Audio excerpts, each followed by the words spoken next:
Do do do do do do do do do do improvisational intro music. Dun, dun, dun, dun, dun, dun, dun, yeah. Hello, everyone, and welcome back to another episode of Here There Be Monster Fuckers, the weekly podcast where we talk about all things monsters and why they are just oh so fuckable. So, this week is actually going to be a little bit different. It's not a review, and it's not a MILF episode, a monster I'd like to fuck. But today I was inspired by recent events that happened to actually sit down and discuss, but why? Like, if you are a bona fide out there monster fucker, you have most definitely gotten this question before. Being like, mm, why? And actually, a good friend of mine, when I told them that I was going to start this podcast, they were like, oh, okay, good. Like, I really want to listen so, like, I can better understand, like, what it is about monsters that, people find so appealing. Because, he has a sister and then he has another friend who's also a monster fucker. So he's just sitting there like, I don't get it. But that wasn't the reason why I was suddenly inspired to do this episode. Actually, it happened because another friend of mine recently confessed to me, I guess because she felt like kindred spirit or whatever, confessed to me that she felt really, really guilty about watching porn that included Satan, and that she got really, like, it really did it for her, but now she's deeply concerned about herself. And I just remember looking at her, and I think the first thing I said was, oh, that's fine. Like, I, like, 'cause in my mind, I'm just like, oh, Satan, like the devil? Oh, psh. People have been wanting to fuck him for centuries. Like that, that's normal. Like, isn't this whole deal like being a seducer, like being sexy, like that is, pretty on brand for Satan as far as I'm concerned. But no, she was just really concerned about it because she was like, does this mean I'm a bad person? Does this mean I'm going to hell? What does it mean? And I'm like, sweetheart, it means none of those things. Let me sit down and try to explain to you what exactly, or not exactly, but what might possibly be going on for your interest in, this piece of, and I watched it later on, fairly tame piece of porn containing Satan that you found, arousing. And so that's what I wanted to talk about today and just try to explain a bit, at least from my perspective, why monsters, right? Because most people, when it comes to attractiveness and sex and things like that, it's like, celebrities, fictional characters that are still human. Think of all the people that wanted, bone Draco Malfoy, me included. But, they're still humanoid, right? Humans. But when it comes to the realm of monsters, people really raise an eyebrow at it and be like, that is so weird. I would never, people have never, and I just stop them right there and like, actually, push up glasses.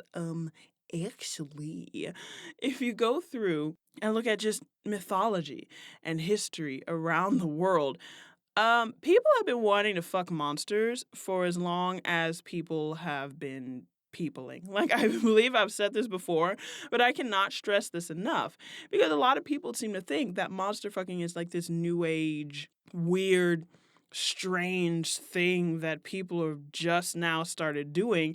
And I'm sitting here like, have you read any mythology? Like, people have been fucking monsters forever, whether it's, Egyptian deities that are literally like half animal, half human. Like they are what we would consider to be monsters. From people writing stories about fucking demons to people writing stories about fucking like anthropomorphized bird people in Central Africa, like giant snake like creatures in South America, like Greek mythology, just all of it. Like people have been writing about, and they wrote about it, so they had to be thinking about it. And if they were thinking about it, they were probably fantasizing about it. You know, fantasizing about fucking monsters for literally millennia.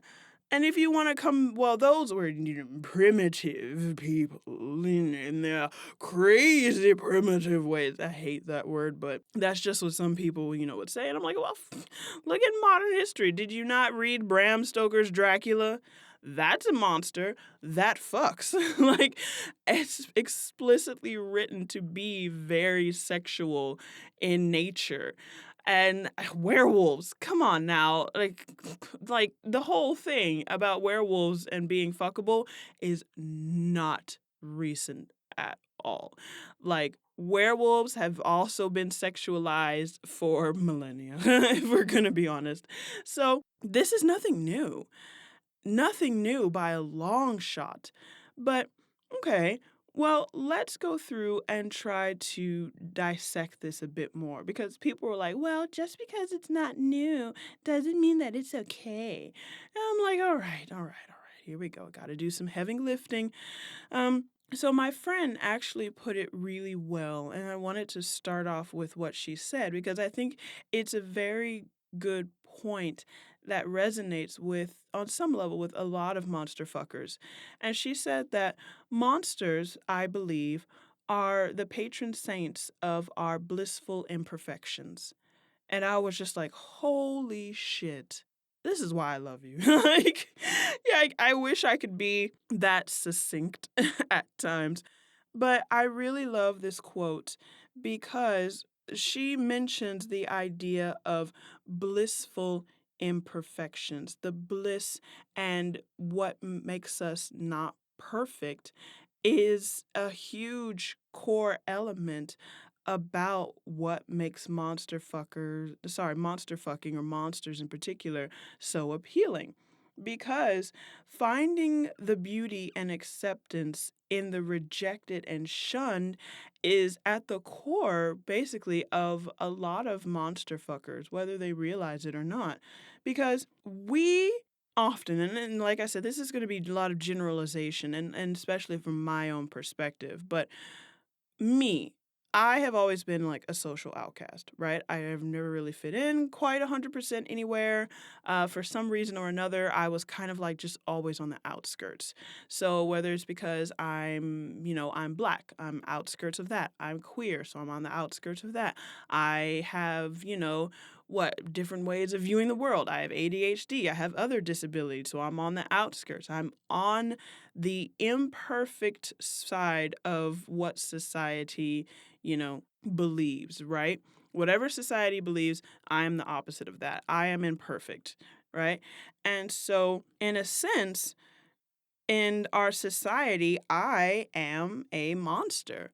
Like, I never forget when I lived in China and, some Chinese people would see me. I never forget. So I was walking down the street at night and a girl was looking at her phone and she looks up and sees me and literally screams, like just screams bloody murder and ducks and hides behind a pole. Like, and then when she realizes what she did, she just, kind of hurried, past me. And I'm standing there and I'm just like, what the fuck? Like, and that was not a single occurrence. That happened several times. I had children when I lived in China, like little Chinese kids that would like take one look at me and burst into tears because they are just so horrified by my black visage. And so for them, I am a monster. Just this horrible, terrifying thing. And so when it comes to people that are monster fuckers, a lot of us do feel like we are the monsters of our, own societies. So knowing that feeling, knowing of that feeling of being an outcast and being called a monster and being called evil and being called, all these different things, when we see other creatures, whatever, also being called these things, there's a sense of kinship towards it, at least for me. Like when I, hear somebody, that monster, I'm like, oh, really? Like, oh, hi, fellow monster, because it's like people have called me a monster. Like, and the more obvious examples are going to come from when I was in China, but it also happened in the United States too. I'll never forget another instance when I was in China and I was talking to this woman, and she literally, she literally said to me that Black people are so dark that if you turn off the lights, you can't see them, and that makes them scary. Like, you guys are nice people, but you guys are scary. And I'm like, okay. And then she also said, you guys like to wear all these bright colors. And it reminds us of Chinese demons. Because, Chinese demons traditionally have very dark skin and wear really brightly colored clothing. And I'm sitting there, I'm like, okay, like this woman literally just called me a demon. All right. I I will take this, I guess. And so, and when I hear the term monster being applied to somewhere else, I am just not as repulsed or immediately turned off by it because people have called me a monster. So there is that feeling of kinship and wanting to understand rather than shun, because that is something that I wish people would do to me, is like try to understand rather than just be like, you're weird, goodbye. you know? So that is, I think, for a lot of monster fuckers, a aspect of why we have an attraction or a want or desire for monsters. Like, we are likely to empathize with monsters, and that really just comes from our own life experiences. Now, another thing, though, that a lot of people think about or, want to really kind of engage with, or actually not really, just, just society in general, but monster fuckers, I think, to a certain degree, embrace the dark side. Oh God, another Star Wars reference. But if you've ever, I don't know if you have, but if you haven't, I'd highly recommend going out and read Carl Jung's writings on shadow work and the shadow self. And basically, what the shadow self is all of those parts of you that you push away, that you deny exists, that you don't talk about, that you don't discuss, that you're just like, nope, nope, this isn't me. That's not me at all. No, no, no. And so, what Carl Jung talks about is that in order to be a complete and whole individual, you need to embrace the shadow. You need to look at all those dark parts of yourself that you are ashamed of, that you are disgusted with, and embrace them as a part of who you are. And for me, especially, monster fucking is a avenue through which, I can kind of do that. Because let's face it, monsters, there are, nowadays the more misunderstood monsters. Oh, they just want to live, but people keep getting in their way, and they may kill a few people, but really deep down they are very good. And that has its place, it's good. But sometimes monsters just murder, like just straight up kill, steal, destroy, because that is what they do. That is in their, innate nature. Like, well, my good friend, she freaking loves Freddy Krueger. Freddy Krueger, the guy who comes into your dreams and just murders the hell out of you, just slashes you up, kills you.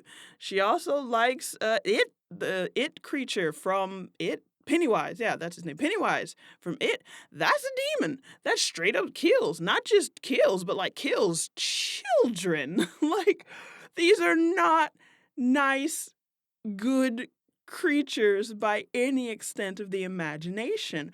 But she's very attracted to them. And, even me, like, I would talk about Hannibal Lecter syndrome, even though Hannibal Lecter is not a monster. Well, He is not a creature. Let's put it that way. But this dude murders people and then eats them deliciously. Like, it's one of the things I hated about the hated and loved about the Hannibal Lecter TV show is that all the food looks so fucking good.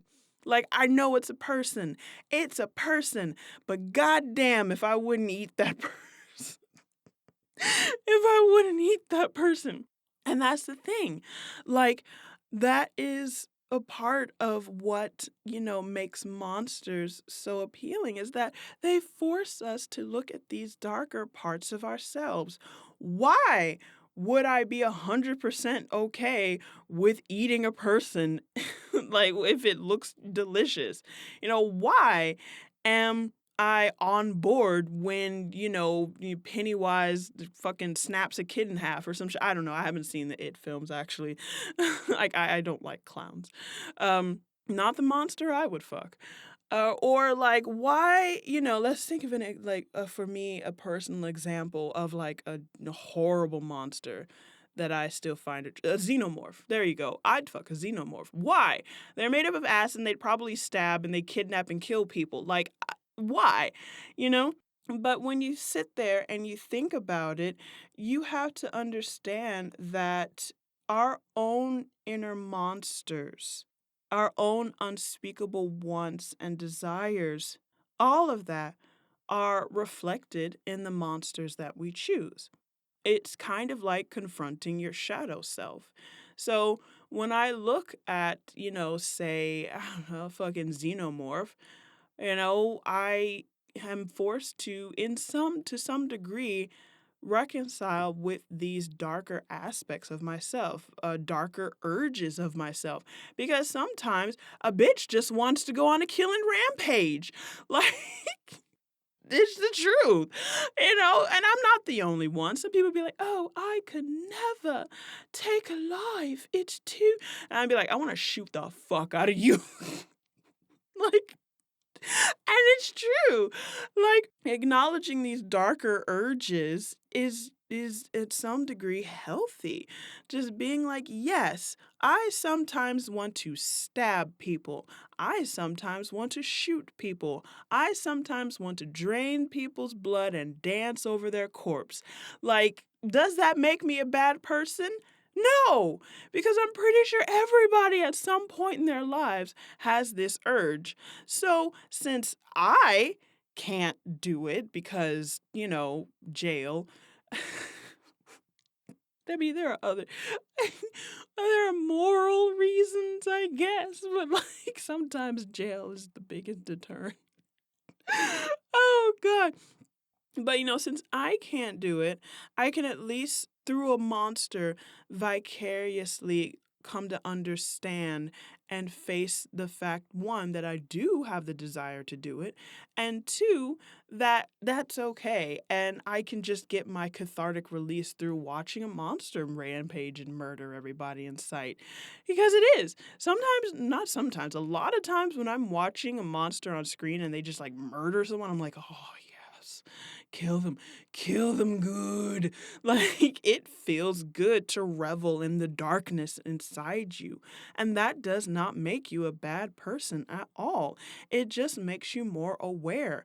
Now, am I saying that you should go out and start, killing people? No. No, no, I can't say that. Don't go out and start killing people. Nope, this is bad. This has been your public service announcement from Nella, who was not condoning violence in any stretch of the imagination. But never forget that the monsters are a reflection of us.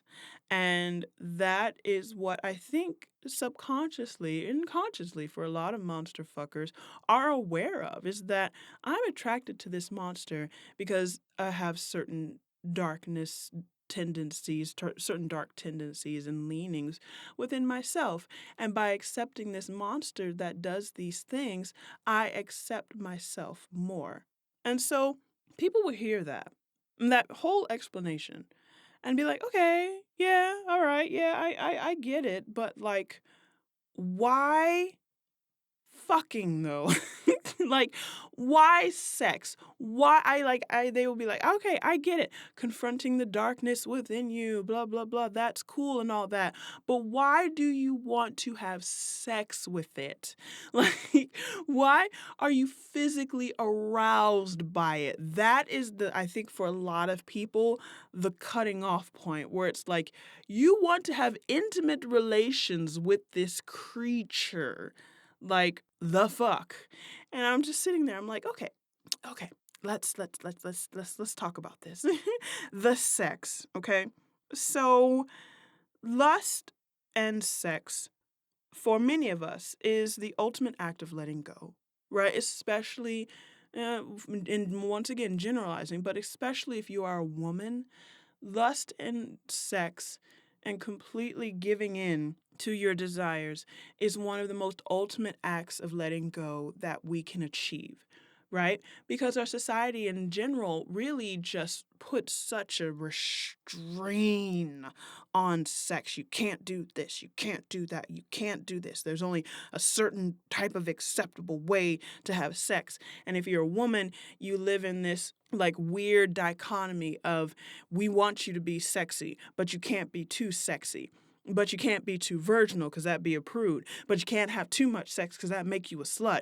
And like all of these just infuriating rules around something as simple as sex, right? And so when it comes to monster fucking and also embracing this quote unquote darkness, because a lot of us do view our sexual urges and sexual desires as a darker part of ourselves, then it's actually embracing the sexual aspect of it is quite freeing.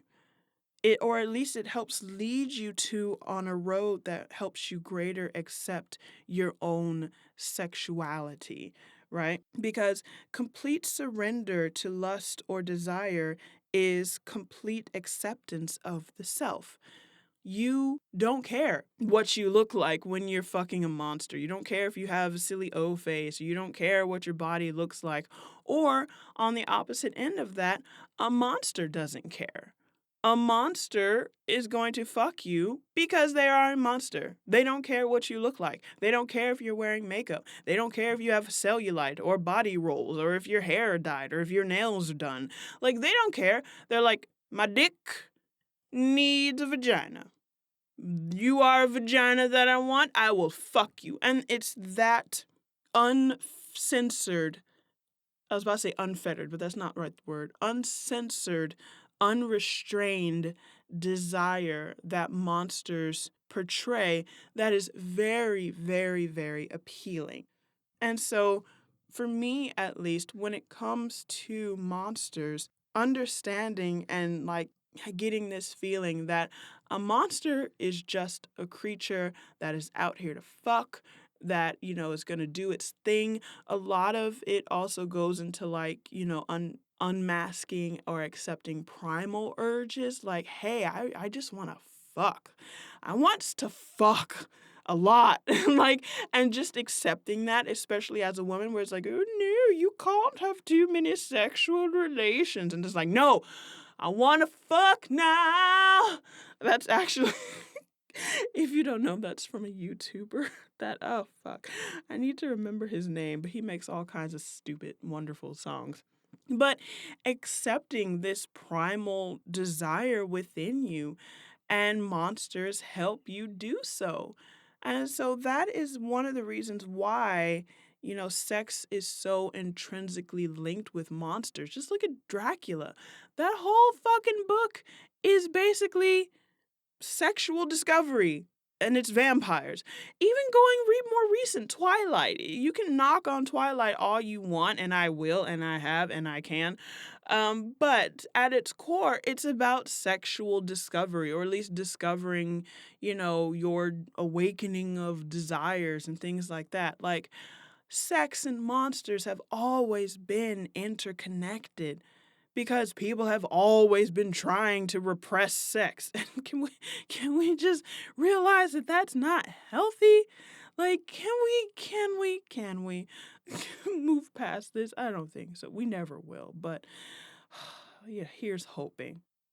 So, you see, for those, who are listening that are genuinely have been asking this question, it can be, at the end of the day, oddly wholesome when you think about it. The idea of monster fucking is not just because, oh, I see, what, fucking Jason Voorhees and I want to fuck him, or I see, Predator and I get so aroused by Predator, you know? Like many things, there are layers to this, and I by far have not dug even at the tip of the iceberg when it comes to, monster fucking and the psychology and ideas and things behind it. But in general, this is the overarching idea. And so, for my friend who was very concerned that she was attracted to a porn that contained Satan, all I want to say is that that's okay. That's perfectly okay. And what you need to do now, since you have discovered this, is one, probably go watch more, have fun. But also, just understand that maybe there's some type of something that you need to accept. Look at your shadow. What is it about, that scenario that appealed to you?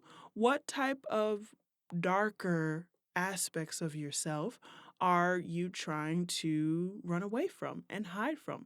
Was it the uninhibited expression of lust? Was it, the power dynamics within the porn? Was it, just the complete and utter lack of, you know, delicacy or restraint? There's always something more to it. And that's the fun of monster fucking. It is like, yeah, I'm gonna go fuck a tentacle alien. And yeah, I'm gonna fucking enjoy it because I am using this as a means to understand myself better. Or maybe I'm not consciously doing that. Maybe I see Davy Jones as a young teenager and I'm like, fuck yeah. And I just go with it. And that's okay. That's perfectly fine. So that is all for today's episode. I hope I hope that it was very, educational if you are new to monster fucking or if you just happened upon this just because you're like, yeah, I really need to know what the fuck is going on with these people. Well, congratulations. Now you know. Thank you for stopping by. I appreciate you. And for long-term monster fuckers, what are your thoughts about your specific draw or feelings towards monster fucking? Because everybody's experience is different and everybody's going to have different answers to exactly why do they want to fuck monsters. And hey, cool. That's great. I like hearing it. And so that is all for today. Thank you so much for listening to Here There Be Monster Fuckers. And I will see you here next week. Bye bye. Do do do do do do do do do outro music go, yeah.